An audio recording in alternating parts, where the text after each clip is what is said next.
Hi everyone, welcome back to another video on my YouTube channel.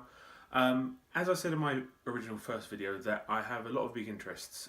Movies, TV shows, sport, football being my main passion, but my second big passion when it comes to sport is MMA, mainly in the UFC. Because we don't really get a lot of Bellator over here, or Cage Warriors and that sort of well covered. But the UFC is, we get a lot of access to it, so I do get to watch a lot of that, which is quite handy. There was a big event, pay-per-view event at the weekend, UFC 224 in Rio, Brazil. Headline fight being Amanda Nunes versus Raquel Pennington. We'll get to that in a second. I'm just going to break down just the main card. I'm not going to go through the preliminary fights and everything. Just the kind of main sort of headline card. So we kicked off the main card with a battle of two legends of Vitor Belfort versus Leo Machida, which was a fight I know a lot of long-term fans probably wanted to see. It was a great fight. First round they were really going at it with each other, but in the second round an absolutely sublime head kick from Leo Machida just knocked out Belfort. He was flat, he didn't even go in for the ground and pound. He knew the minute he connected it was done. Stood there, he bowed, which I thought was quite a classy little move from the Dragon, and that was it. Belfort retired. He said going into it was going to be his last fight, so it wasn't a big shock. What a legend. He's been around since UFC 12 up to 224, which is, I think he's had big gaps in between. He kind of left and came back. But former champion, a legend of the sport, probably Hall of Fame almost guaranteed. He had his controversies with the drugs, but there's not many fighters around today that hasn't, so you can't really hold that much against him. But what servant? Leo, where does he go from here? Does he get another title shot? He's 39 years old, maybe.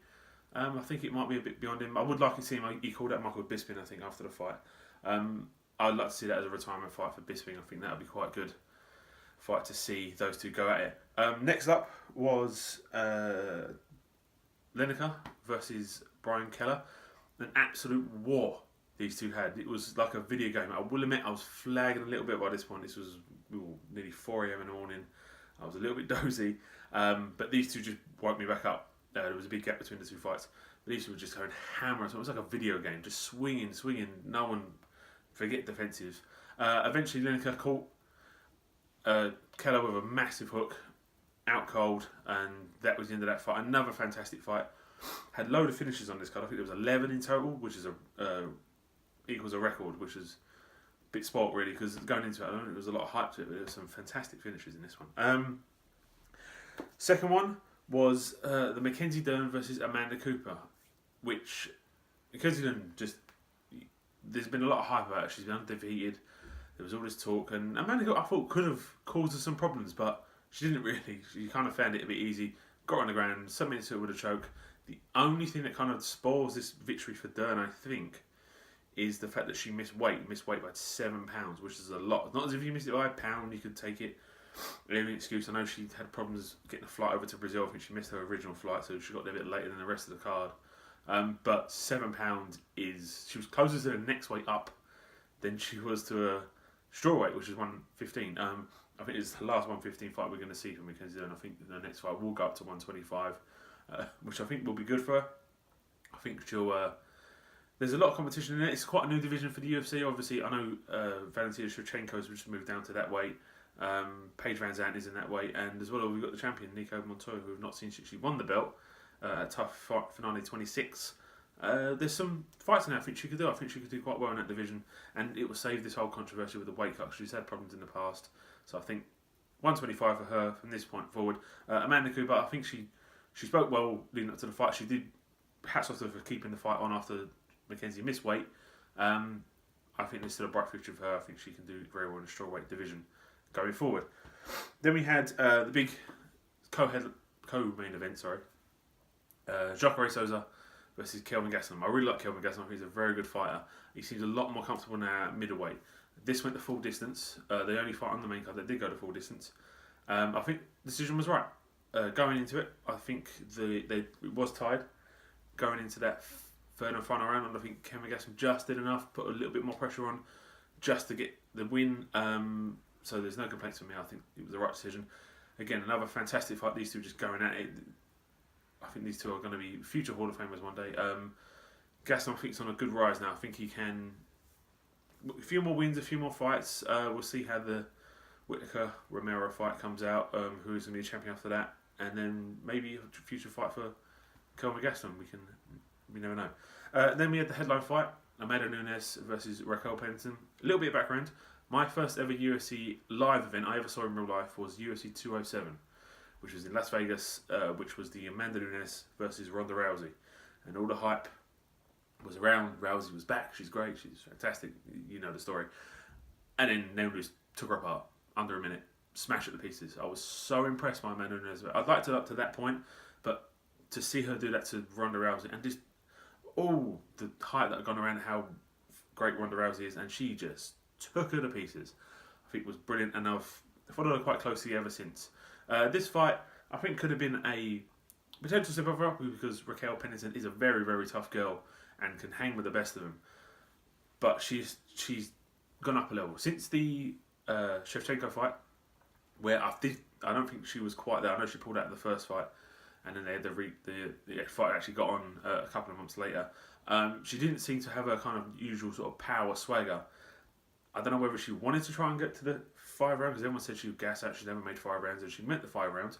But this, she was in control, start to finish.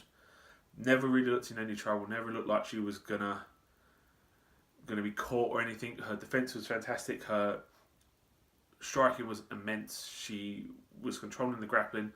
Had some great knees, some great clinching up game. In the 4th round, I think that's when she did most of her damage. I think she caught Raquel Pennington with a big knee to the face, which broke her nose. And then at the end of that round is when some of the controversies happened. Raquel Pennington goes back to her corner, says to her corner, "I'm done. Fight's over." Which I don't see any problem with that. She had taken a battering for 4 rounds or 20 minutes, and I think the fighter has every right to. They're the best judge. They're in the octagon. They're the one taking that punishment. They should have the right to say, when they're done, they're done. And her corner talked her out of it and pushed her into that 5th round, which she took way more unnecessary damage. Like, she was bleeding a bit from her nose after the 4th round, but after the 5th round, that was gushing. She took some heavy shots, and her nose was a mess. It almost painted the entire octagon floor. It was brutal, and I don't think her corner should have let her go into that 5th round. And mentally, she was not ready to go out there. It was a bad decision. It was a bad call.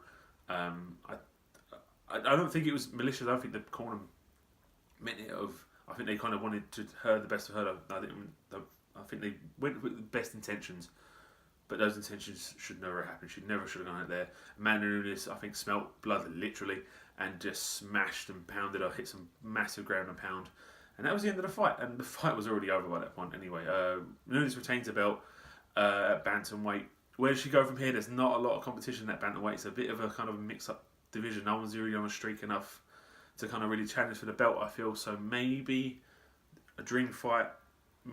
Amanda's moving up to flyweight to face Chris Cyborg, which is a fight I would love to see. That would be immense. Maybe someone that can give Cyborg an actually book competition. Holly Holm took the distance, but anybody else goes up against Cyborg, they soon are asleep.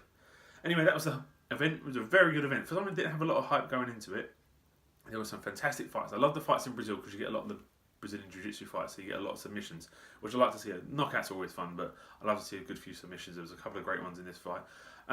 So thanks very much for watching for my first UFC event. I'm only really going to cover the big events. I probably won't get to do every single weekend fight night, maybe just the big pay-per-view events, where I'll try and get to. The next one being, I think in June 9th, we have Robert Whittaker versus Yoel Romero, as well as CM Punk fight, which I know a lot of people are excited for. Thanks very much for again. Like, subscribe, share, comment, whatever it is you will do on YouTube. And thanks very much for watching, and I'll catch you next time. Bye.